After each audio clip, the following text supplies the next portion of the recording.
In just 1 year, the price of gold didn't simply rise, it nearly doubled. In 2026, gold smashed through $5,000 an ounce, hitting an all-time record. That is not the kind of move you expect from the world's oldest, most boring safe haven asset. So, something big is happening underneath the surface. And the biggest buyers driving it aren't regular investors. They're governments. Start with the chart that has everyone's attention. A little over a year ago, gold traded around $2,700 an ounce.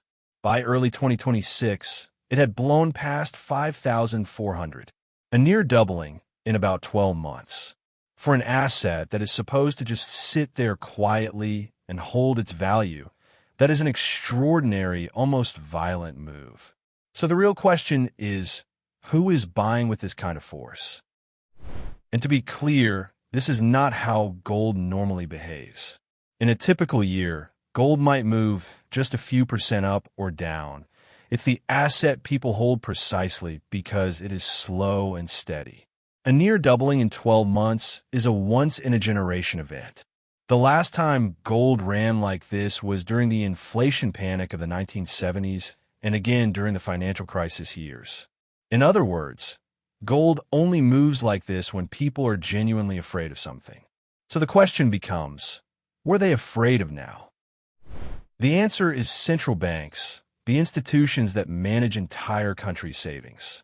For 3 years running, from 2022 onward, the world's central banks bought over 1,000 tons of gold a year, roughly double their pace from the previous decade. And even in 2026, with prices at record highs, they are still on track to buy around 850 tons. Think about that. The most price-sensitive, conservative buyers on Earth are paying record prices, and they are not slowing down. So why would a central bank pile in a gold at all-time highs? It comes down to one word: trust. And to understand it, connect it to something we covered recently: the mountain of government debt and the dollars that back it. For decades, countries parked their savings in U.S. dollars and treasury bonds. But when you watch one government carry $38 trillion in debt, and you watch financial sanctions freeze rival nations out of the dollar system, you start asking a dangerous question. Is the dollar still truly safe? Gold is the hedge against that doubt. It is nobody's IOU. There are two more forces stacked on top. First, inflation. After years of money printing, central banks want a hard asset that cannot be created with a keystroke. Gold cannot be printed. Second, geopolitics. In a more fractured, more dangerous world, gold is the one major reserve asset that doesn't depend on any rival country's permission or goodwill. When trust between nations breaks down, everyone quietly reaches for the asset that requires no trust at all. So who actually holds the most? The United States still sits on the largest official gold reserve in the world by a wide margin, followed by Germany, then institutions like the IMF, and then Italy and France. But the real story is further down the list. Emerging powers like China, India, and Turkey have been quietly and aggressively adding, year after year, working to close the gap. The map of who owns the world's gold is slowly being redrawn.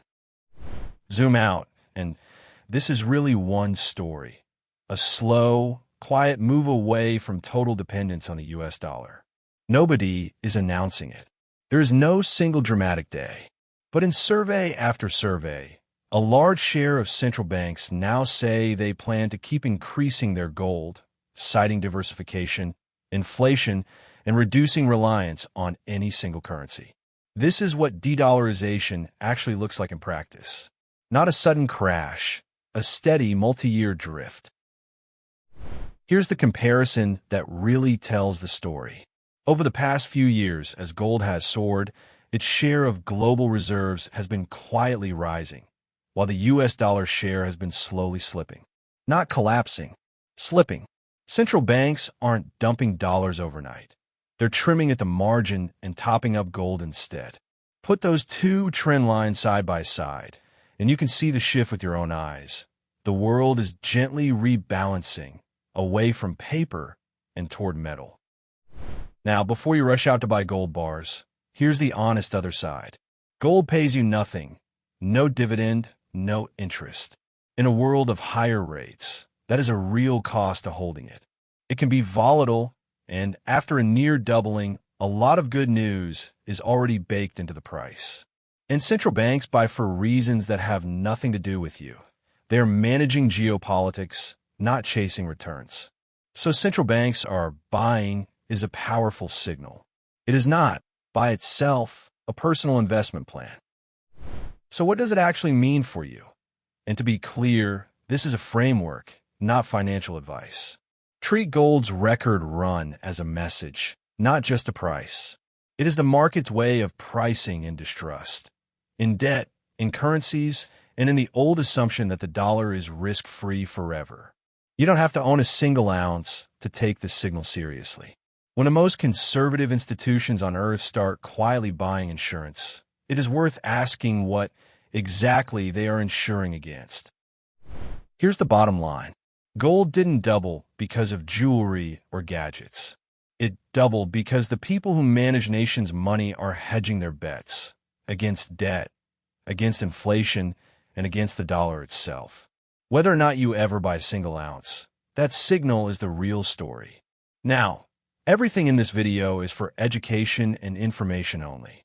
It is not financial advice, and nothing here is a recommendation to buy or sell anything, including gold. Figures are estimates that may be out of date, so always do your own research. If this connected the dots for you, subscribe to Innovana and tell me, is gold a genuine warning sign or just another bubble? I'll see you in the next one.